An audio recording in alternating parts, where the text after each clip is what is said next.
First day fun, a school adventure. Join Leo on his first day of school as he embarks on an exciting adventure filled with new experiences and friendships. This heartwarming story is perfect for English learners, using simple language and engaging scenes to make practicing English both enjoyable and effective. The sun was just rising, casting a warm golden light across Leo's room. Today wasn't just any day. It was Leo's first day of school. He had been waiting for this day all summer, and now it was finally here. Leo jumped out of bed with a mix of excitement and nerves. He quickly got dressed in the new outfit his mom had laid out for him. A bright red shirt, blue jeans, and his favorite sneakers. He looked at himself in the mirror and smiled. "I'm ready for this," he whispered to his reflection. Downstairs, the kitchen was buzzing with activity. Leo's mom was making pancakes, and the smell filled the house. His dad was pouring juice into a glass and packing Leo's lunchbox with all his favorite snacks. "Good morning, champ," his dad said as Leo walked in. "Morning," Leo replied, his voice full of anticipation. As they sat down for breakfast, Leo's mom placed a stack of pancakes in front of him, shaped like stars. "A special breakfast for your special day," she said with a smile. Leo dug into his pancakes, feeling a little more confident with each bite. His parents chatted with him about all the fun he would have at school, meeting new friends, playing games, and learning new things. By the time he finished his breakfast, Leo's nerves had turned into pure excitement. "Time to go," his dad announced as he grabbed Leo's backpack, which was already packed with notebooks, pencils, and his favorite superhero lunchbox. Leo put on his backpack and followed his parents out the door. The walk to school felt like an adventure itself. The neighborhood was waking up, with kids heading to school, parents waving goodbye, and the sound of birds chirping in the trees. Leo held his mom's hand tightly as they approached the big school building. When they arrived, Leo saw lots of other kids playing outside, some looking as nervous as he had felt earlier. But then he spotted something that made him smile.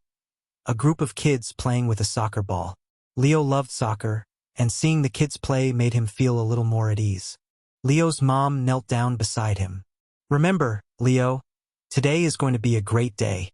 Just be yourself, and you'll make lots of new friends," she said, giving him a hug. Leo nodded and hugged her back. "I will, Mom," he promised. As they walked into the school together, Leo marveled at how big and bright everything was. The hallways were filled with colorful posters, and the sounds of laughter and chatter echoed all around.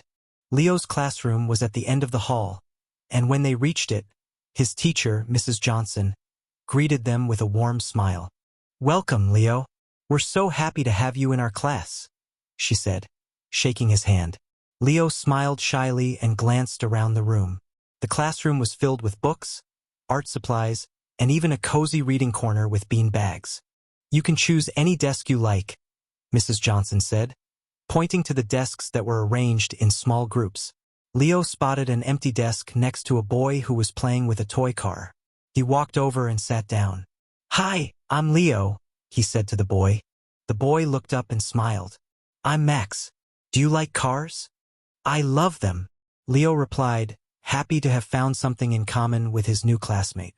The morning flew by as Mrs. Johnson introduced the class to their new subjects: math, reading, and art. Leo especially loved the art class, where they got to draw pictures of their favorite things. Leo drew a picture of a soccer ball and Max drew a race car. They laughed and shared their drawings with each other. At lunchtime, Leo opened his superhero lunchbox to find a note from his mom tucked inside. "Have a great first day. Love, Mom." The note made him smile and he felt a little braver. He and Max sat together at lunch, talking about their favorite superheroes and planning to play soccer at recess. When recess finally came, Leo and Max ran outside to the playground. They found the group of kids playing soccer and asked if they could join. The kids welcomed them with open arms, and soon Leo was running across the field, kicking the ball and laughing with his new friends. As the day went on, Leo's excitement only grew. He learned new things in class, made friends during recess, and even helped Mrs. Johnson hand out art supplies. By the time the final bell rang, Leo couldn't believe how fast the day had gone by. When his parents picked him up, Leo couldn't wait to tell them all about his day. "School is so much fun," he exclaimed as he climbed into the car. "I made new friends, played soccer, and even drew a picture in art class." His mom and dad smiled, relieved to see how happy Leo was. "We're so proud of you, Leo," his dad said. "We knew you'd have a great first day." As they drove home, Leo looked out the window, thinking about all the adventures that awaited him at school. He knew that this was just the beginning, and he couldn't wait to see what tomorrow would bring. That night, as Leo lay in bed, he thought about his new friends, the fun he had, and all the things he learned. He realized that school wasn't just a place to learn. It was a place where he could be himself, make friends, and have fun. With a smile on his face, Leo drifted off to sleep, dreaming of all the adventures that were still to come.